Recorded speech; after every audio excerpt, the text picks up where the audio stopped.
fremmest et kæmpe stort tillykke med dit 25-års jubilæum. Det er jo virkelig, som man siger, det er godt gået. Men i virkeligheden så er det jo meget mere end det.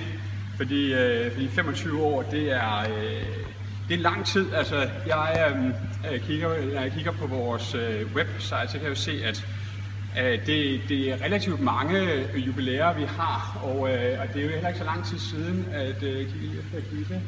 at vi holdt derovre, Gitte, vi holdt 10-års jubilæum for Gitte, så 25 års jubilæum for dig, Anders.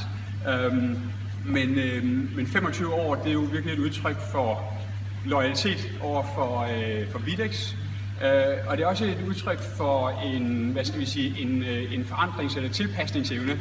Fordi at vi er en virksomhed, der forandrer sig hele tiden, og når man er her så længe som 25 år, så er det fordi, at man kan følge med, og man kan påtage sig nye opgaver og hjælpe med at løse de nye opgaver, der er.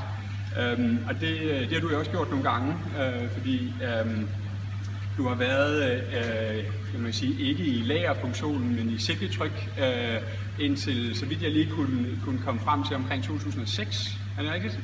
Ja, det er godt. Ja, så det er 10 år siden, og så 10 år siden, der gik du over i noget lidt andet, nemlig i lagerdelen, flyttede ned på færdigvarelageret, og var på færdigvarelageret, fik vi snart et skrivebord nede i hjørnet, og stod for alle returvarerne, og kom der til at arbejde sammen med både Gitte og Frit, som du stadigvæk arbejder til sammen i dag.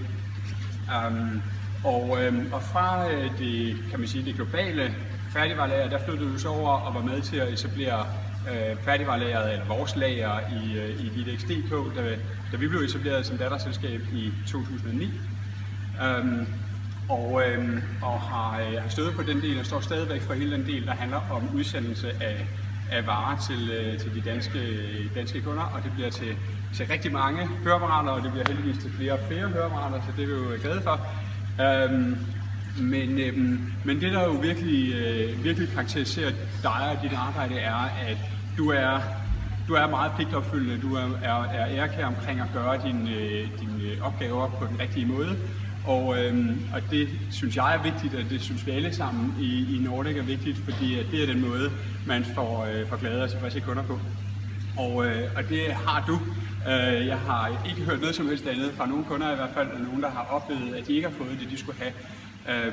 Så du lægger en meget stor indsats på den del, som også er sådan kernefunktionen af det, du laver, men derudover, som jeg sagde, så har du været klar på at påtage dig nye opgaver, så da vi etablerede det nordiske selskab, vi er jo 3 selskaber stadigvæk, eller 4 faktisk i Norden, men da vi etablerede en fælles nordisk funktion, der ændrede du også arbejdsopgaver og fik et nyt ansvarsområde, som du påtog dig og har løst rigtig godt siden da. Og jeg ved også, at mere for nyligt, inden for de sidste 7-8 måneder, har du påtaget dig nye opgaver igen, hvor du tager en del af indkøbsfunktionen, som du også har siddet med tidligere med ind, og også tager dig af de her refurbished varer, som vi får tilbage fra Estland. Så du er med til at få tingene til at lykkes og fungere ned på vores lager, og det er vi rigtig glade for. Det er rigtig godt at have masser af god erfaring til det sted. Derudover så ved jeg også, at du er med til at skabe en god stemning og hvad skal vi sige, godt sådan kollegialt sammenhold i afdelingen. Både fordi at du er altid hjælpsom, du er altid klar til at påtage dig en opgave. Det er uanset om det kommer fra afdelingen selv, eller det er nogle helt andre, der kommer ind og spørger om et eller andet. Hvis man spørger dig om hjælp, så er man sikker på, at så bliver man ikke afleveret før tingene er i orden. Og der er sådan en lille historie, som jeg ved, du også har fortalt eller delt nede i afdelingen. Hvor du har... Nej, du skal ikke være bekymret for det. Jeg kan forstå, at du på et tidspunkt kom til at tage dig en kunde ud i servicecenteret, der kom ind, og måske havde kunden lidt ekstra tid. Måske manglede de toilet, eller hvad det nu var. Men i hvert fald endte det med, at du mere eller mindre lavede rundvisning i hele huset herfor. Fordi at man tager sig jo af kunderne, når de er her, og så er det der med at sige nej, måske heller ikke din største styrke. Så man kan jo ikke bare lade dem sidde der i sofaen og vente. Men vi er glade for det, og glade for, at du tager dig af kunderne, og også af dine kollegaer.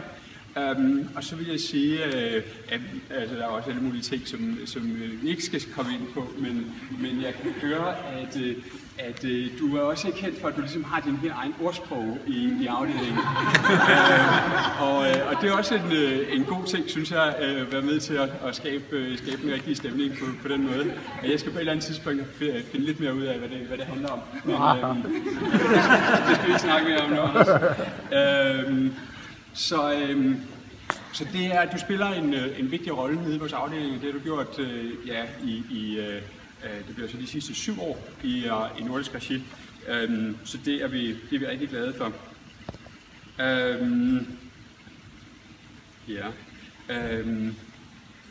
Det som jeg sådan set vil slutte af med at sige er, at når du er så hjælpsom og så god til at træde til, så er det en vigtig ting for en organisation som vores, der jo ikke er større end den er, til at fungere på en god måde. Det er noget, det vi har snakket om i de sidste par møder i nordisk regi. Så det må du endelig blive ved med at gøre. Og så vil jeg sige tusind tak for din store indsats igennem de sidste 25 år for Videx. Jeg kan godt sige det, tror jeg, både på vegne af Videx, og jeg kan i hvert fald sige det på vegne af Videx Nordic. Så vi har taget en lille ting med her til dig. Det er nok ikke hver dag for blomster eller andet. Det er så tit. Så der er der nogle blomster, og der er en flaske champagne, som du kan lægge på køl og nyde i sommervejret. Og så er der en lille ting her fra Videx også. Tak. Super. Ja, tak. Ja, vi gør sådan her. Ja, tak for det, Anders. Tak for det.